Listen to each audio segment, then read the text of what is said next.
Hey fellow soldiers, I am so happy that you're here. My name is Jennifer Wilson Pressley, and let's sharpen our swords together as we dive deep into scriptures. Today, our devotional comes out of Daniel chapter 3. Daniel chapter 3. And the title of today's devotional is How to Make the Good Times in Life Even Better. Now, I ended last week's devotional on the marred girdle with how Satan can steal those mountaintop experiences in life. He can use that with pride, with the marred girdle. And today, we're going to look at a story in which 3 Hebrew men are experiencing a mountaintop in life, but they experienced it with the fullest joy that they could possibly experience it. Now, we're all familiar with the story of Shadrach, Meshach, and Abednego. But I want us to concentrate on what they actually accomplished that day and what the results were for them and for those around them. You know, Shadrach, Meshach, and Abednego were Hebrew men, and they were very close friends. In fact, there was a 4th friend, Daniel, and he is not mentioned in this chapter, but those 4, Shadrach, Meshach, and Abednego, and Daniel, were very, very close friends. And in this chapter, Shadrach, Meshach, and Abednego are actually leaders in the Babylonian captivity of Israel. Now, the Hebrews were actually being controlled during this time by King Nebuchadnezzar and the Babylonians. He was the Babylonian king. And he was a very wicked king. He was your typical bully. He was very emotional. His emotions were all over the place. Emotional roller coaster. He was either very, very high or he was very, very low. And he was the type of person that you didn't want to tick off, because if you ticked him off, he would make you pay and everybody around you pay too. So let's look at where Shadrach, Meshach, and Abednego were in this story. So they were actually leaders in this in King Nebuchadnezzar's empire. They were actually leaders in part of his province. And they weren't Babylonians. They were Jews. They were Hebrews. And so it's kind of like if you were to look at this with Hitler and when he controlled the Jews during the Holocaust, it would be like Hitler appointing 3 Jews to be in control of part of his regime.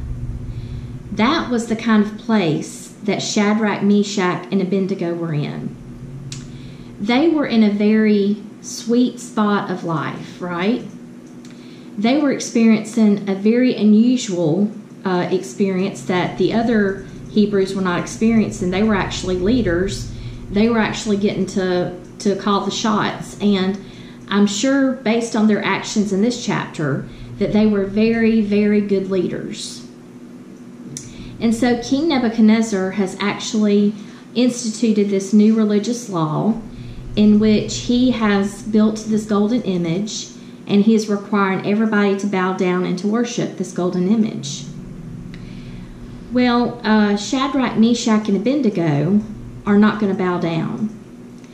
Now, when you look at the 10 Commandments, the first commandment is, "Thou shalt have no other gods before me." The second commandment is, "Thou shalt not make unto thee any graven image." And the second commandment also means bowing down, worshiping. You know, the most important commandment out of the 10 Commandments is the first commandment. "Thou shalt have no other gods before me." That is a full-time job, just keeping that commandment in place in our lives. When we keep that commandment in place in our lives, all the other 9 fall into place. It's very hard to break the other 9 if you've kept the first one in place.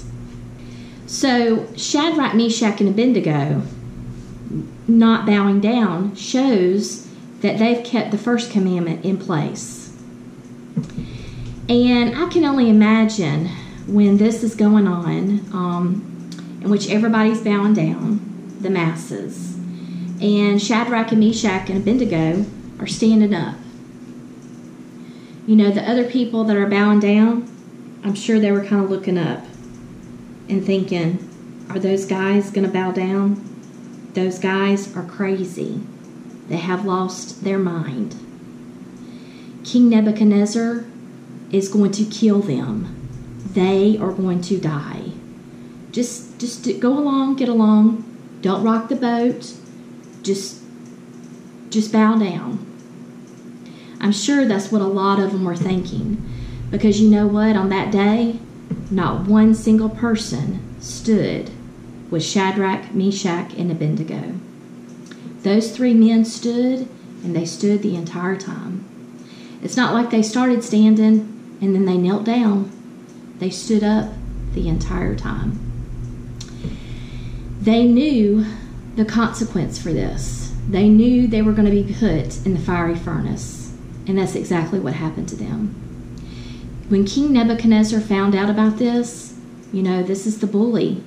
This guy, when he gets mad, everybody knows it. And he was highly ticked off. And he put those three men in the furnace in the most flammable state that he could put them in. He made sure that they had all of their coats, their garments, their hats, everything.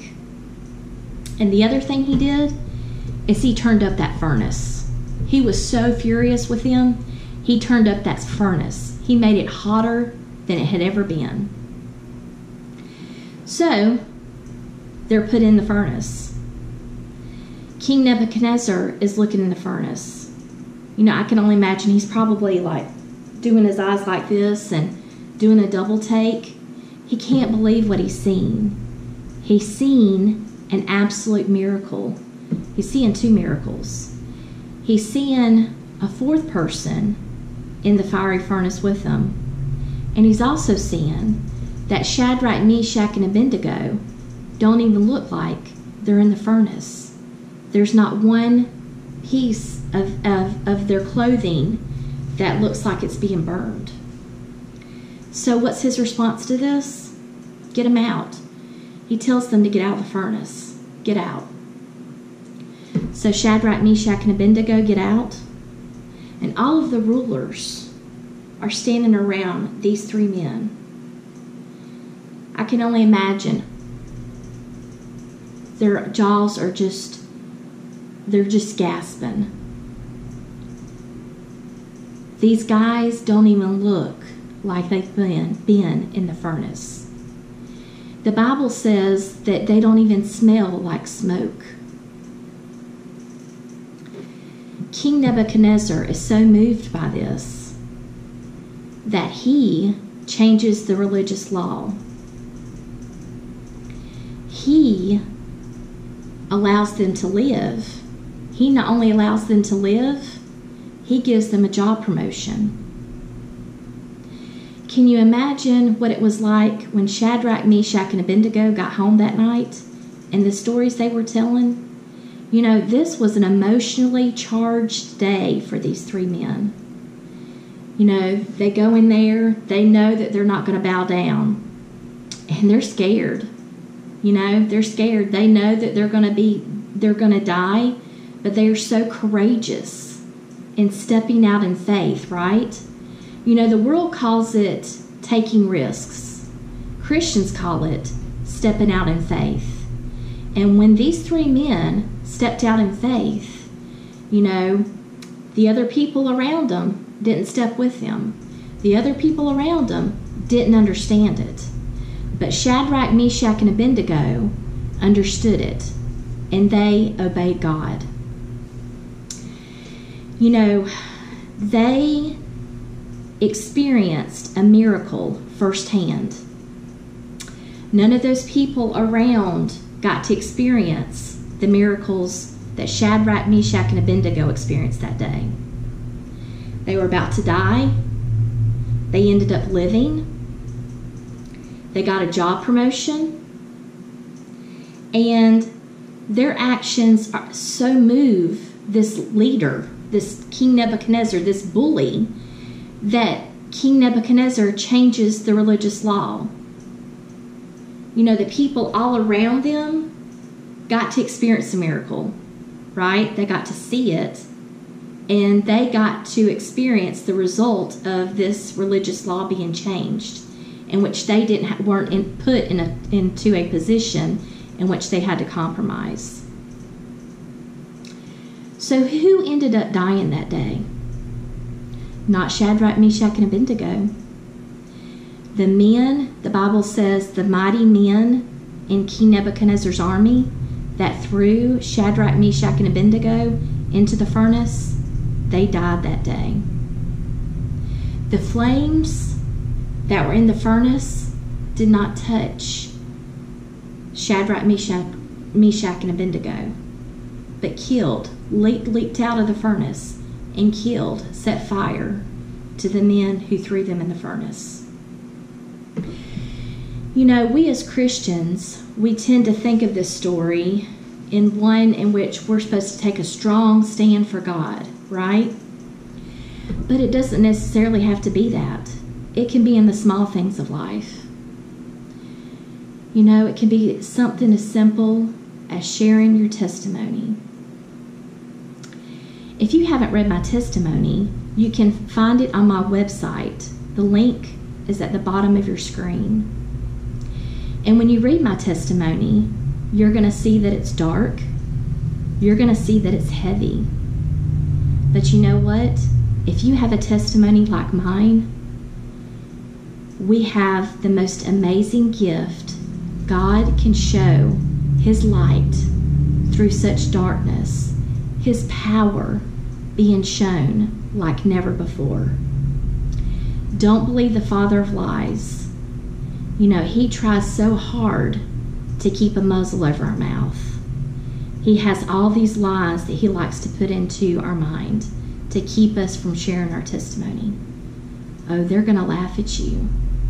Oh, your testimony is so far gone. Those are lies, and he wants you to believe them because he doesn't want God to be shown in your life, your Heavenly Father to be shown in your life, the miracles that He has done for you to be shown in your life. You know, Shadrach, Meshach, and Abednego, they were already experiencing good times in their life, mountaintop experiences.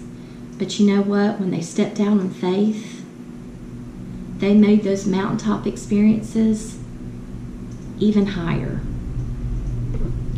Their view was even grander. Their life was more sweeter. That's my spiritual food for you to munch on the rest of the week. Until next time.